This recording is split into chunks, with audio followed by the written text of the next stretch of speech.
할렐루야. 오늘도 우리에게 귀한 생명 주시고 또 복된 하루의 시작을 허락하신 살아계신 주님께 귀한 영광과 감사 올려드립니다. 금요일 아침입니다. 계속되는 아침 말씀 묵상 이어가도록 하겠습니다. 오늘은 예레미야 15장 1절부터 9절까지의 말씀입니다. 예레미야 15장 1절부터 9절까지의 말씀을 통해서 오늘 이 아침에 우리에게 주시는 하나님의 말씀의 은혜를 함께 나누도록 하겠습니다. 먼저 1절부터 살펴보도록 하겠습니다. 1절과 2절에서는 보니까 예레미야가 계속해서 14장 우리 말미부터 그 내용을 보았는데 계속되는 예레미야의 중재의 기도가 이어지게 됩니다.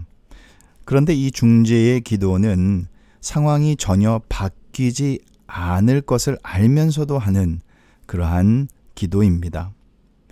하나님께 예레미야는 계속해서 호소를 하지요.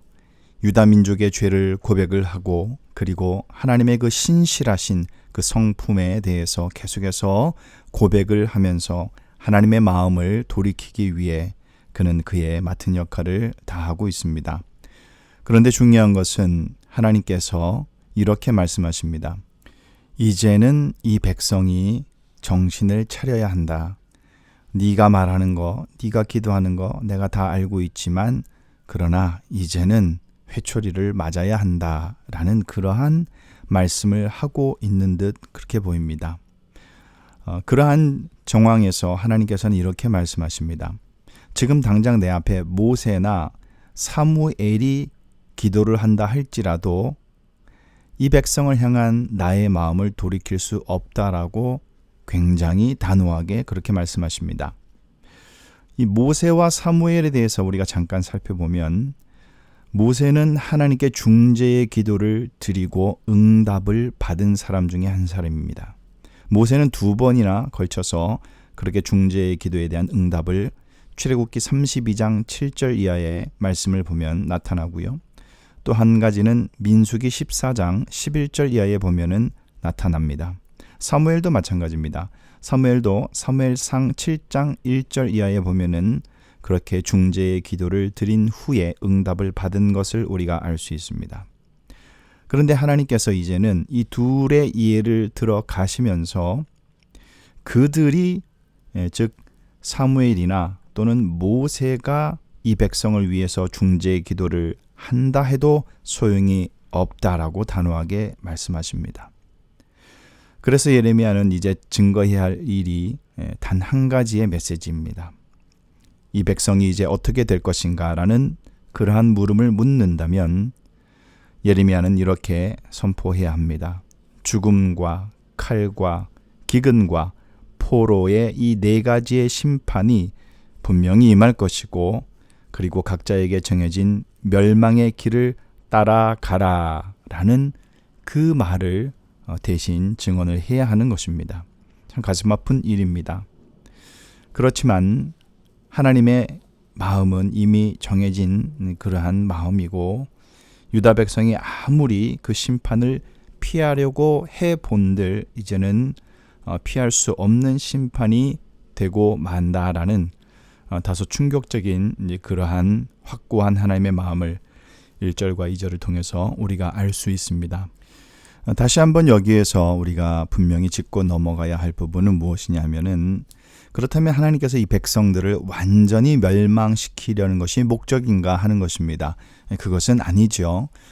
그래서 우리가 구약을 볼 때에 읽을 때에 단편적으로 끊어서 읽게 되면은 자칫 잘못하면 오류에 빠질 수가 있습니다.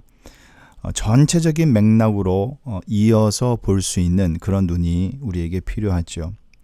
여기에서도 하나님께서 이 백성의 심판을 예고하시고 멸망을 말하시지만 그러나 이 심판과 예고의 목적은 결국엔 이 백성이 다시 회복되고 돌아오는 데 목적이 있다라는 사실을 우리가 놓쳐서는 안 되는 것이죠.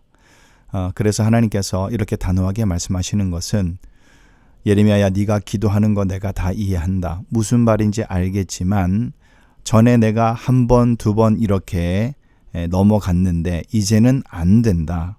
이제는 매를 맞아야 할 시기다. 그래야 이 아이가 정신을 차리겠다. 이 백성이 그제서야 돌아오겠다라는 하나님의 마음을 우리가 생각해 볼 수가 있는 것입니다. 그렇게 우리가 생각을 하고 3절로 넘어가도록 하겠습니다. 3절 이하의 말씀은 유다 백성에게 임할 그 심판의 내용과 그리고 그 심판의 원인, 유다 백성이 유다 왕국이 파멸할 수밖에 없었던 하나님의 진노를 일으켰던 그 원인에 대해서도 밝히고 있습니다. 한번 살펴보겠습니다. 하나님께서 유다 백성에게 임할 죽음과 그리고 죽음 이후의 상황을 4가지의 비유로 말씀을 하시죠. 그들을 칼에 맞아 죽게 하고 개가 그들을 뜯어 먹게 하고 그리고 공중의 새가 그들의 시체를 쪼아 먹게 하고 또 들짐승이 그들을 먹어 치우게 할 것이라 라는 다소 좀 가혹하고 좀 끔찍한 그러한 비유가 담겨져 있습니다. 하나님께서 유다 왕 히스기야의 아들 므낫세죠. 므낫세가 예루살렘에 행한 것을 특별하게 언급을 하십니다. 그리고 히스기야의 종교 개혁을 거스르는 그러한 므낫세의 반종교 개혁이죠. 유다 백성의 어떤 신앙적인 탈선의 기초를 이제 므낫세가 만들었다라고 그렇게 볼 수가 있겠습니다. 그 내용이 열왕기하에도 잘 나타나 있죠. 열왕기하 23장 26절 그리고 24장 3절에 보면은 므낫세가 범한 모든 죄가 하나님의 진노를 불러 일으켰고 그리고 결국에는 유다가 파멸할 수밖에 없는 그런 원인이 되었다라고 기록하고 있습니다. 한번 열왕기하를 잠깐 여기서 살펴보고 넘어가도록 하겠습니다. 열왕기하 23장 26절입니다. 그러나 여호와께서 유다를 향하여 내리신 그 크게 타오르는 진노를 돌이키지 아니하셨으니 이는 므낫세가 여호와를 경노하게 한 그 모든 경노 때문이라 이렇게 분명하게 기록을 하고 있습니다. 그리고 한 장 넘겨서 24장을 보도록 하겠습니다. 24장 3절에는 이렇게 기록됐습니다. 이 일이 유다에 임함은 곧 여호와의 말씀대로 그들을 자기 앞에서 물리치고자 하심이니 이는 므낫세의 지은 모든 죄 때문이며 이렇게 분명하게 므낫세의 죄 때문이라는 것을 열왕기에서는 밝히고 있습니다. 이런 이유로 유다 백성은 결국 여러 민족들 가운데 뿔뿔이 흩어지게 되는 그러한 심판을 맞이하게 될 것이고 그리고 모든 열방에게 두려움을 불러일으키는 심판의 표본이 될 것이다 라고 4절에서 말하고 있습니다. 즉 하나님의 회초리가 얼마나 무서운지, 그러니까 매맞는 자식의 표본이 되는 것이 이스라엘이 될 것이다. 유다 백성이 될 것이다. 이제 그렇게 볼 수가 있겠습니다. 이제 5절로 넘어가서 말씀을 계속 이어서 살펴보겠습니다. 5절 이하의 말씀은 예루살렘의 궁극적인 원인에 대해서 밝히고 있습니다. 하나님께서 이제 예루살렘을 이제 2인칭 여성 단수죠. 그렇게 의인화해서 예루살렘을 심판해서 멸망시켜야 하는 일이 얼마나 마음 아픈 일인지를 탄식하는 어조로 표현을 하고 있습니다. 한번 보겠습니다.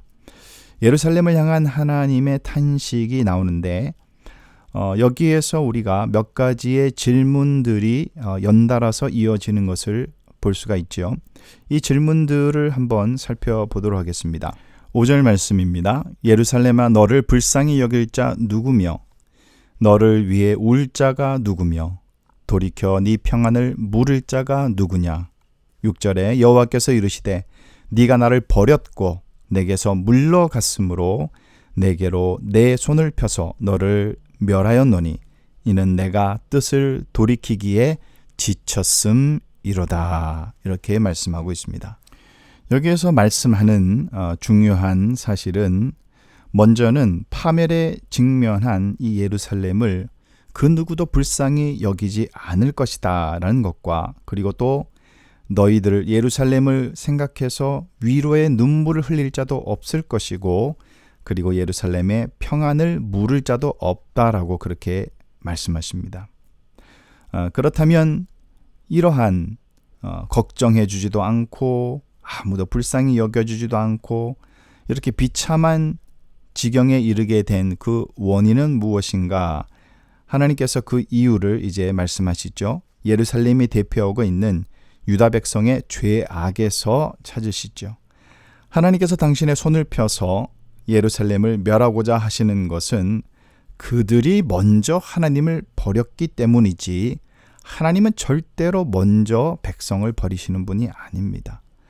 그러니까 그들의 죄악을 인해서 그들이 하나님보다 우상을 더 섬겼고 하나님을 저버리고 무시하고 경시하고 멸시하고 하나님을 버린 그 행위로 인해서 그들은 하나님을 버리고 떠났던 것입니다. 하나님은 그것을 이제 지치신 것이죠. 하나님은 그들이 잘못된 길에 들어서서 다시 돌아오기를 바라셨지만 그러나 아무런 응답도 없고 소용도 없는 그런 기다림이었다라고 말씀을 하십니다. 이제 마지막 단락 7절부터 9절까지의 말씀으로 넘어가서 살펴보겠습니다. 이제 유다 백성에게 남은 것이라고는 이제 파멸밖에 없고요. 이제 심판밖에 남지 않았습니다. 이제 이러한 이들에게 7절 이하에서는 또 하나의 심판을 말씀하는데 인구 감소의 심판에 대해서 말하고 있습니다. 그들이 하나님을 버렸기 때문에 이제는 하나님께서 그들을 버리시는 듯한 그러한 심판이 임할 것입니다. 하나님께서 그 심판을 한 가지의 비유로 설명을 하시죠. 이 농부들이 하는 이 키질의 비유로 설명을 하십니다. 그들이 하나님께서 원하시는 바를 따라 잘못된 길에서 돌이키지 않았기 때문에 하나님께서는 그들을 그 땅의 모든 성문 앞에서 키로 까불러서 자식들을 끊으실 것이고 그로 인해 완악한 백성들을 정결케 하실 것이다 라고 7절에 말씀하고 있습니다. 7절 말씀 보겠습니다.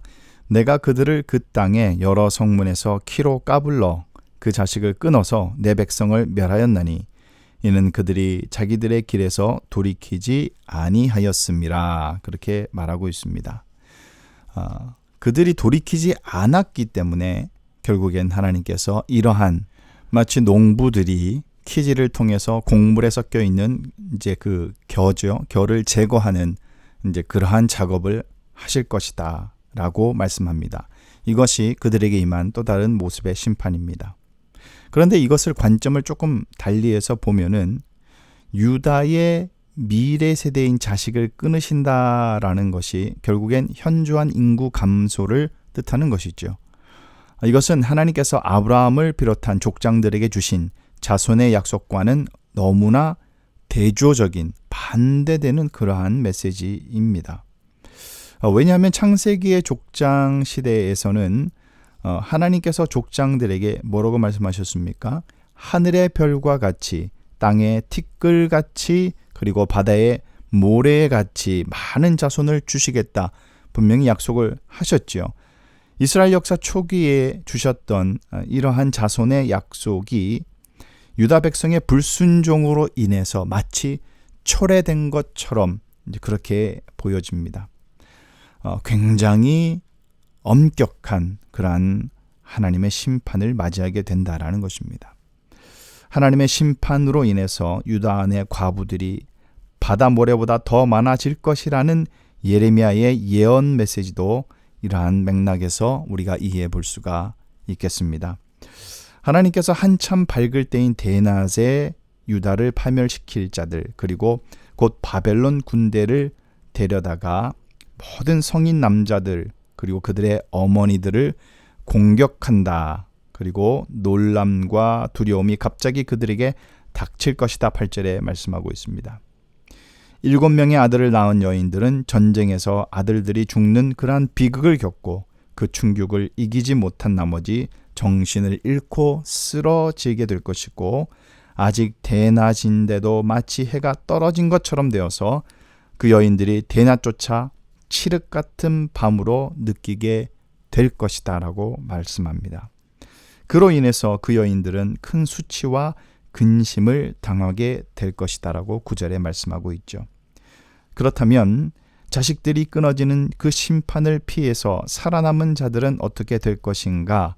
그들 역시 원수들이 보는 앞에서 칼에 맞아 죽게 된다라는 그러한 말씀을 마지막 구절의 하반절에서 기록하고 있습니다. 오늘 이 본문 말씀을 통해서 우리가 몇 가지의 영적인 사실을 발견할 수가 있습니다. 첫 번째는 하나님은 사랑하시고 선택하신 그 민족이 그 사랑에 응답하는 삶을 살지 못할 경우에 먼저는 회개하고 돌아올 기회를 주십니다. 그러나 가망이 없을 때는 그들에게서 소망과 구원을 거두어 가신다라는 사실을 우리가 알 수가 있습니다. 회개와 변화의 가능성을 발견하지 못할 경우에는 그들 중에 잠시 머물다가 떠나버리는 나그네처럼, 우리가 지난 시간에 살폈습니다. 어찌 하나님께서 그렇게 나그네처럼 이 백성들을 대하십니까? 라는 예레미야의 호소가 있었죠. 근데 하나님이 그렇게 하실 것이다 라는 그러한 말씀을 하고 있는 것입니다. 하나님께서 당신의 백성을 향해서 애착을 가지시고 그들의 고통과 아픔을 어루만지시죠. 그런데 그들이 하나님의 이런 마음을 전혀 헤아리지 못하고 다른 길로 자신들의 삶을 고집해서 행동한다면 하나님은 결국에는 그 곁을 떠나버린다라는 그 사실을 우리가 볼 수가 있습니다. 이것이 구약의 역사입니다. 이것이 이스라엘의 역사의 현실이었습니다. 그런데 하나님께서는 예수 그리스도를 통해서 우리에게 다시는 너희를 떠나지 않겠다라는 구원의 확실성을 우리에게 보장해 주셨습니다. 이것이 구약과 신약의 큰 차이죠. 그래서 우리는 예수 그리스도로 인해서 만족하고 또 예수 그리스도로 인해서 소망이 끊어진 가운데서도 우리가 소망의 끈을 잡을 수 있는 이유를 이 구약의 역사를 통해서 발견할 수가 있는 것입니다. 이러한 아픔의 역사를 가졌던 이스라엘에게 하나님께서 이제 구원의 완전한 그림과 소망의 십자가를 우리에게 허락해 주심으로 다시는 우리를 끊어내버리시는 일이 없도록, 다시는 포기하시지 아니하시도록 그렇게 장치를 마련해 두신 것입니다. 그렇다고 해서 우리가 함부로 막 살 수 있느냐, 그런 것은 아니죠. 이러한 아픔의 역사를 통해서 하나님의 마음을 우리가 읽어내야 한다라는 사실입니다. 하나님이 이렇게 아파하시고 이렇게 기다리셨고 오랫동안 참으시고 그들을 매질하시면서 돌아오기를 기다리시는 그러한 참 어머니와 같은 그러한 모습을 우리가 발견합니다. 이것을 깨닫지 못하고 끝까지 막 나가서 산다면 그것만큼 불효하는 길은 없겠죠. 우리는 그리스도인으로서, 하나님의 백성으로서 하나님의 마음을 아프게 해서는 안 될 것입니다. 절망 가운데 또 흑암 속에 빠져 있던 우리들을 위해서 하나밖에 없는 그 아들 예수 그리스도를 우리에게 내어주신 그 아버지 하나님의 마음을 우리가 생각하고 깊이 묵상하며 오늘도 주님의 그 마음을 헤아려 하나님께서 우리를 향하신 그 은혜와 사랑이 얼마나 크고 깊으신지를 생각하며 주께 귀한 영광 올려드리는 복된 하루의 삶을 살아가시기를 예수님의 이름으로 축원합니다.